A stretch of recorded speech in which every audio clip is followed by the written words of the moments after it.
Hello, আসসালামু আলাইকুম viewers. প্যান্টানিক আইটির graphic design ষষ্ঠ ক্লাসে আপনাদের স্বাগত জানাচ্ছি। আমি কাজী নিশাত আছি আপনাদের সাথে। গত ক্লাসে আমরা পেন টুল সম্পর্কে দেখেছিলাম।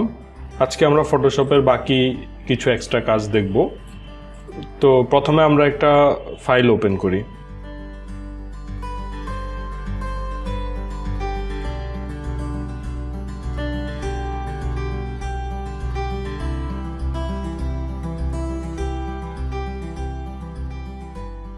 এখন আমরা এই ফাইলটার উপর কিছু লিখব। এই যে এখানে যে টি লেখাটা আছে এটা হচ্ছে টাইপ টুল। ওকে, এই টাইপ টুলে ক্লিক করে আমরা এখানে একটা লেখা দিলাম। এখানে একটা ইংলিশ ফন্ট সিলেক্ট করব।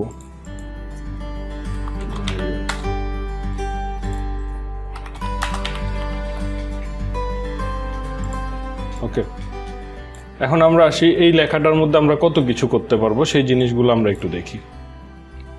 এই লেখাটার উপর একটা লেয়ার আছে, এই যে এই লেয়ারটার উপর রাইট বাটন দিব, দিয়ে ব্লেন্ডিং অপশনস। এখান থেকে এই অপশনগুলো আমরা একটু একটু চেক করব। এই যে এখানে যে অপশনটা আছে কন্ট্যুর, এই অপশনটাতে আমরা ক্লিক করলে এটা একটু 3D ধরনের একটা এফেক্ট আসবে। ওকে, এটাকে আমরা চাইলে একটু বাড়াতে পারি, কমাতে পারি। এরপরে যেটা আমি যদি চাই যে এটা চতুর্দিকে একটা বর্ডার থাকুক, তাহলে আমরা এই স্ট্রোক অপশনটাতে ক্লিক করব।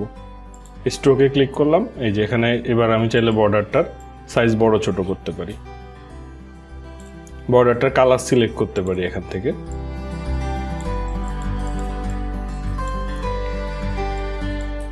পছন্দ মতো অপাসিটি দিতে পারি।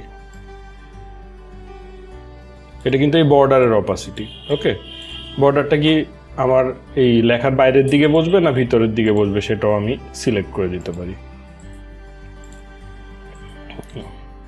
ওকে, এরপরে এগুলো অনেকগুলো অপশন আছে, এগুলো আমরা একটু ট্রাই করে দেখতে পারি। এটা ইনার শ্যাডো, যেটা এটা ভিতরের দিকে একটা শ্যাডো ফেলবে।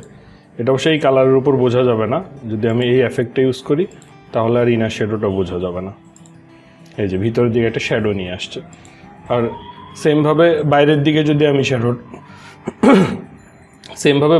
যদি আমি শ্যাডোটা দিতে চাই তাহলে এই যে ড্রপ শ্যাডো, এটা আমরা এই যে এখানে ব্ল্যান্ড মোড মাল্টিপ্লাই দেওয়া আছে, এটাকে আমি নর্মাল করে দিব।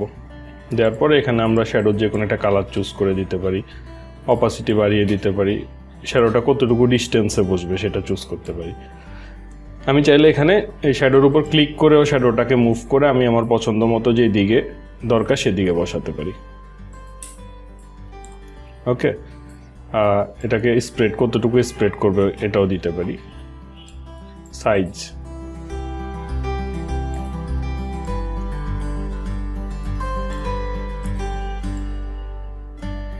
যেরকম দিতে পারি। এরপরে কিছু অপশন আছে, এগুলো আমরা এই যে প্যাটার্নও বাড়লে এটা যদি দেই তাহলে এর উপর একটা প্যাটার্ন বসবে। এখানে অনেক ধরনের প্যাটার্ন আছে, চাইলে আলাদা নেট থেকে ডাউনলোড করে এখানে অ্যাড করা যায়। আচ্ছা, কালারও বাড়লে যদি এই কালারটা আমি ফন্টের ভিতরে চেঞ্জ না করতে চাই অথবা চেঞ্জ করার অপশন না থাকে, তখন আমি এই যে কালার ওভারলে দিলে লেখাটার উপরে কালারটা চেঞ্জ হয়ে যাবে।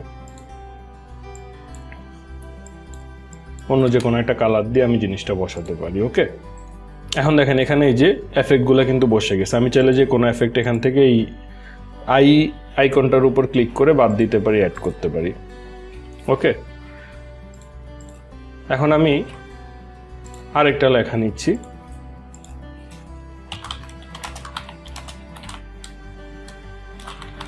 আচ্ছা, এখন আমি চাইলে ওই লেখার যে ফরম্যাটটা আছে এটা এই লেখাটার উপর সরাসরি নিয়ে আসতে পারি।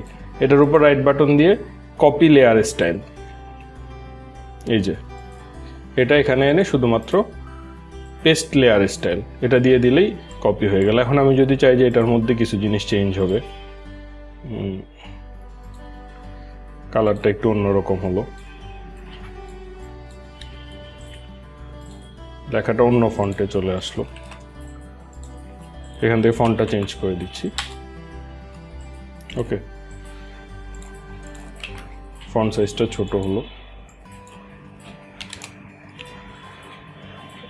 স্ট্রোকটা যদি না চাই,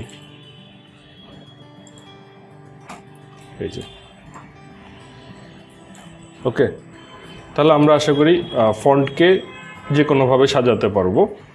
তো আমাদের আজকের এই টপিকটা যে জিনিসগুলো আমি দেখালাম, আপনারা নেক্সট হোম টাস্ক হিসাবে আপনার যে কোনো একটা ছবির উপর এখানে আপনার নাম আর নিচে হচ্ছে গ্রাফিক ডিজাইনার, এই জিনিসটা লিখে বিভিন্ন ধরনের এফেক্টগুলো দিয়ে সুন্দর করে আপনার পছন্দ মতো কালার, বর্ডার, শ্যাডো এগুলো দিয়ে সাজিয়ে আমাদের হোম টাস্ক হিসাবে পোস্ট করবেন। Thank you everybody, thank you so much.